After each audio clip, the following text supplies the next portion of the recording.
हरगिज कदम न रखिए, हरगिज कदम न रखिए गुनाहों की राह में, किसको मज़ा मिला है। हरगिज कदम न रखिए गुनाहों की राह में, किसको मज़ा मिला है कांटों की छाँव में, किसको मज़ा मिला है कांटों की छाँव में। स्वयं किए जो कर्म सुबह सुफल निश्चय ही वे देते, करें आप फल दे अन्य तो स्वयं किए निष्फल होते। आज हर आदमी कहता है हमने कौन से कर्म किए हैं जिनका फल हमें मिल रहा है।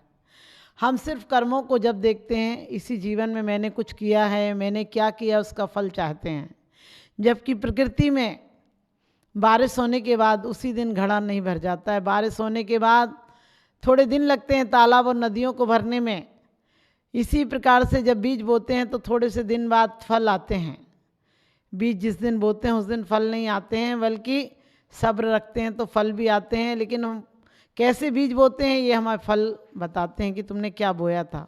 इसी प्रकार से हम लोग सोचते हैं कर्मों के प्रति हम निठल्ले हो जाते हैं कि हम क्या करें। अब कर्मों का उदय ऐसा है, कर्मों का उदय हो सकता है लेकिन कर्मों का फल हमारे हाथ में है।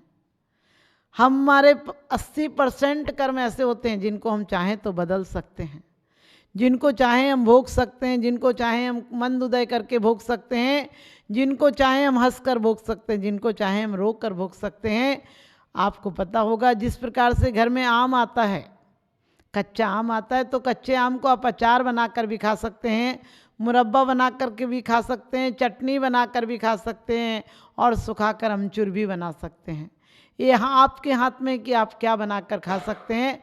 और कभी कभी हो सकता है कि आप घर में सूखा रखें आंवला या आम, और हो सकता है कि आप उसको कोई काम में नहीं ले तो वो सड़ भी सकता है।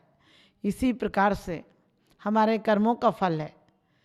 हमने जो कुछ बांधे थे वो तो उदय में आएंगे, लेकिन हम उदय आने के पहले उन्हें किस प्रकार से उदय में लेते हैं, किस प्रकार से उस समय हमारा ध्यान रहता है, किस प्रकार से हमारा उपयोग रहता है, हम किस जगह हैं और क्या व्यवहार कर रहे हैं, ये सब पर बहुत कुछ निर्भर करता है।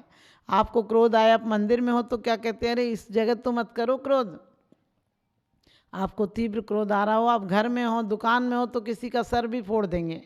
लेकिन आपने देखा आप यदि घर में हैं तो क्रोध ज़्यादा आता है, और वही मंदिर में चले जाओ तो क्रोध के निमित्त मिलते हैं तब भी क्रोध नहीं आता है, क्योंकि उस जगह जाकर वहाँ शुभ वर्गणाएँ रहती हैं। ऐसा द्रव्य क्षेत्र काल भाव होता है जहाँ जाकर आपके भावों में परिवर्तन आ जाता है, आप उतना क्रोध नहीं करते हैं।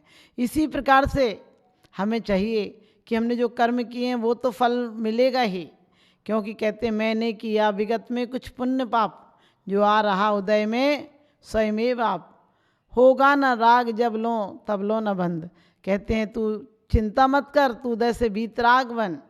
और हमारे आचार्यों ने कहा भी है कि हम जो कर्म करते हैं वो शुभ भी हो सकते हैं, अशुभ भी हो सकते हैं। जिस प्रकार से कि कभी कभी आदमी मंदिरालय भी जा सकता है और मंदिर भी जा सकता है। पहले के लोग थे अपना घर वहाँ बनाते थे जहाँ समाज के लोग होते थे, पहले घर वहाँ बनाते थे जहाँ जिनालय होते थे, और अब लोगों की धारणा बदल गई, वहाँ बनाते हैं जहाँ की पार्टी क्लब स्कूल सब कुछ पास में हो। मंदिर का ध्यान नहीं रहता। इससे आप समझिए कि आप पतन की तरफ हैं या उत्थान की तरफ हैं। यदि आपकी प्रवृत्ति मंदिर की तरफ है तो आप शुभ हैं। आप जो कुछ कर रहे हैं इसका बहुत प्रभाव पड़ता है द्रव्य क्षेत्र काल भाव पर, इसका प्रभाव पड़ता है आपकी पांचों इंद्रियों पर। लोग कहते हैं इतना दुख है कि बर्दाश्त नहीं होता है। अरे जिस गति में जाओगे उस गति लायक बर्दाश्त करने जितना ही दुख मिलता है। जब आप बर्दाश्त नहीं कर पाते हैं तो पता है या तो आपको अटैक हो जाता है। अधिक सुख में और अधिक दुख में आप जब बर्दाश्त के बाहर हो जाता तो आप रहते कहाँ हैं? आप उस समय मर जाते हैं, बेहोशी में चले जाते हैं, कोमा में चले जाते हैं। और लेकिन कभी कभी आपने देखा हमें उतना ही दुख मिलता है जितना मनुष्य गति में बर्दाश्त कर सकते हैं। हर नरक गति में होंगे तो इससे 1000 करोड़ गुना दुख ज़्यादा मिलेगा। लेकिन वहाँ का द्रव्य क्षेत्र होता है, हम वहाँ भी बर्दाश्त करते हैं, उस दुख से ऊबते नहीं हैं। और फिर हम कसमें भी खाते हैं। लोग हमेशा कहते हैं भगवान ने हमारे साथ बुरा किया, भगवान कभी बुरा नहीं करते हैं। हमने जो कुछ किया है, हम जो कुछ बो कर आए हैं वही फसल हमें काटने को मिलती है। हमारे लिखे पत्र हैं जो आज हमें पढ़ने में बहुत रोना आता है। यदि हमने सम्मान के पत्र लिखे होंगे तो यहाँ मंचों पर सम्मान होगा और यदि हमने अपना अपमान के पत्र लिखे होंगे, यदि हमने किसी का तिरस्कार किया होगा, अपमान किया होगा, किसी को जिल्लत दी होगी, तो हमें भी वही मिलेगी, जो देते हैं वही मिल जाता है। एक बार एक पटेल के घर में कोई 2 परदेसी आए और कहने लगे ठहरना है। पटेल के अंदर लोभ आ गया कि देखने में तो ये लोग बहुत धनपति लगते हैं। उसने कहा ठीक है ठहर जाओ, और उसे एक कमरे में ठहरा दिया। दोनों को एक कमरे में ठहरा दिया गया, लेकिन गांव के बदमाशों से कहा कि आज हमारे यहाँ कुछ धनपति आकर ठहरे हैं, तुम इन दोनों को मार जाना, और इनसे जो धन मिलेगा वो आधा मुझे दे देना, आधा तुम लोग दे ले जाना। और देखिए भाग्य की बात, जो कुछ आप, मैंने कहा कि जो कुछ आप बोते हैं वही आपको बदल कर मिलता है, वही आपको बिल्कुल उसी क्षण भी मिल सकता है, और थोड़े दिन बाद मिल सकता है, और कई जन्मों के बाद भी मिल सकता है। तो कहते हैं कि जैसे ही पटेल के अंदर लोभ आया और पटेल ने कहा कि तुम उसे मार देना, हमारे यहाँ जो 2 लोग सो रहे हैं। और कहते हैं जब रात को जब चोर आए, उसके पहले ही पटेल के लड़के भी आ गए थे घर में, और पटेल के लड़कों ने देखा कि कोई मेरे कमरे में सो रहा है। उन्होंने उन्हें जगाया और कहा तुम लोग मेरे कमरे में क्यों सो रहे हो, तुम लोग मेरे कमरे में सो रहे हो, उठो और दूसरे कमरे में जाकर सो। और कहते हैं उन्हें उठाकर दोनों परदेशियों को उसने दूसरे कमरे में भेज दिया, जबकि पटेल को रात की ये बात ज्ञात नहीं थी कि हमारे बेटे रात को आ गए हैं और उस कमरे में सो रहे हैं। उसने तो बदमाशों को कह दिया था कि जो बाहर के कमरे में 2 में सो रहे हैं इनको मार देना, ये हमारे परदेसी हैं और ये उन पर बहुत पैसा है। लेकिन सुबह उठे, पटेल ने देखा कि मृतक बेटे डले हुए हैं और वो दोनों तो सामने खड़े हुए हैं। कहते हैं पटेल बहुत चीखा चिल्लाया और रोया। अचानक उन्होंने कहा तुम क्यों रो रहे हो? कहने लगे तुम इस कमरे में सो रहे थे। तो कहने लगे आपके 2 बेटे थे और वो रात को आए और कहने लगे ये हमारा कमरा है, तुम कैसे सो रहे हो? और उन्होंने हमें धक्के देकर बाहर निकाल दिया। आप समझ गए कि पटेल ने दूसरों को मारने का सोचा, और सिर्फ 2 ही बेटे थे, 2 बेटों से हाथ धो चुका।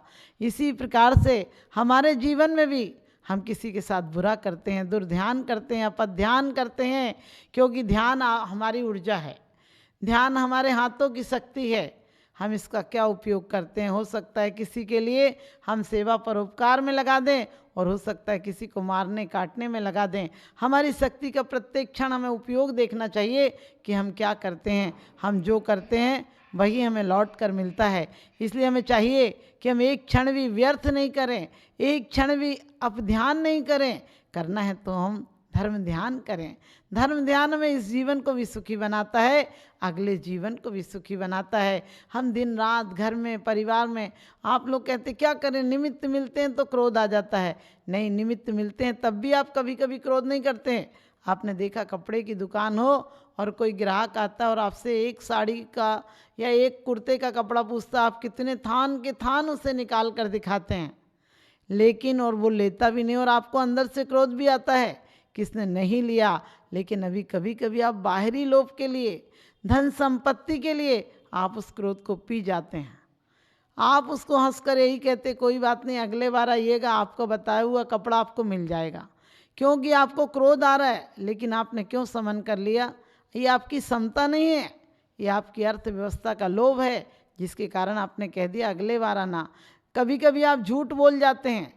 ध्यान रखना, अपने बच्चों से झूठ बोल जाना ये उनके हित में हो सकता है कि बच्चे ज़्यादा मिठाई खा लेंगे, सर्दी में फल खा लेंगे तो उन्हें दुख होगा, इसलिए आप बोल जाते हैं, वो हित में है। लेकिन दूसरों के लिए यदि आप अच्छा भी बोलते हैं, बोलते अच्छा है लेकिन चाहते अच्छा नहीं। आपने कभी देखा होगा अपनी बेटी के साथ कुछ अच्छा हो तो आपको खुशी होती है, और वही बहू के साथ हो तो लगता है कि क्या पता ये लोग क्यों सिखा देते हैं, या इसके ससुराल वाले गलत हैं। तो हमें कोशिश करनी चाहिए कि हम जीवन में सब तरह के भावों में समता रखें और अपने कर्मों का उदय समझें। हम किसी को दोष नहीं दें। हम किसी को दोष देंगे तो वैसा ही हो जाएगा कि आम के पेड़ों पर पत्थर मारोगे तो पत्थर तुम्हें लगेंगे, आम टूटें या नहीं टूटें, इसी प्रकार से हम किसी के जीवन में यदि फूलों की बरसात कर सकते हैं तो आप पर भी फूलों की बरसात होगी। आप द्रव्य क्षेत्र काल भाव पर जरूर ध्यान दीजिए कि आपको द्रव्य कितना सुंदर मिला है, ये परमात्मा जैसा द्रव्य मिला है। यदि इसमें कोई कर्मों का उदय है तो इसे वरदान समझिए, इसे अभिशाप मत समझिए, क्योंकि जे कर्म पूरव किए खोटे सहे क्यों नहीं जीरा। जो तुमने हमने हंस हंस कर बांधे हैं, क्योंकि कहते हैं जो हंस हंस कर बांधे हैं उन्हें रो रो कर भोगना पड़ता है, और हाथों से लगाई गठानों को मुंह से खोलना पड़ता है।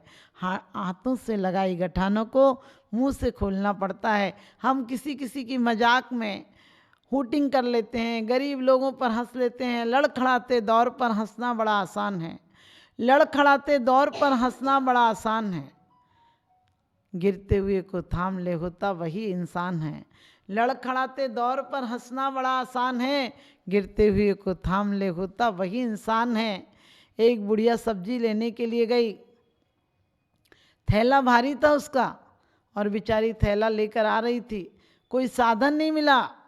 एक साइकिल सवार आया और उसने बुढ़िया को कहा कि अम्मा मैं आपको आपके घर तक पहुंचा देता हूं। और उस बुढ़िया ने कहा ठीक है बेटा पहुंचा दो। और बुढ़िया जब उतरी तो अपने पर्स से अपने बैग से थोड़े से रुपए निकाल कर उसको देने लगी। उसने कहा साइकिल सवार ने कि अम्मा मुझे नहीं चाहिए पैसे, आप किसी गरीब आदमी को, किसी लाचार आदमी को, किसी असहाय आदमी को सहायता कर देना, इसकी कोई ज़रूरत नहीं है। कोई महीने भर बाद अम्मा गई और एक औरत अपने झोपड़े के पास गर्भवती थी, बहुत परेशान थी और उसका पति कहीं बाहर गया हुआ था और उसको अम्मा 1000 रुपये देकर आई। और उसकी प्रसूति का समय था, वो उसको काम आ गए, उसका बच्चा सकुशल बच गया और औरत भी बच गई। लेकिन घर आकर जब पति आया और पत्नी से पूछा तुझे कौन किसने पैसे दिए, उसने कहा एक बुढ़िया आई थी और वो पैसे दे गई। बाद में पता लगाया वो बुढ़िया कोई नहीं थी, वो बुढ़िया वही थी जिसको कि इसके पति ने साइकिल पर सब्जी रखकर घर तक पहुंचाया था। वही बुढ़िया उसकी पत्नी को सहायता करने आई। इसलिए कभी मत सोचना कि भगवान सहायता नहीं करता है।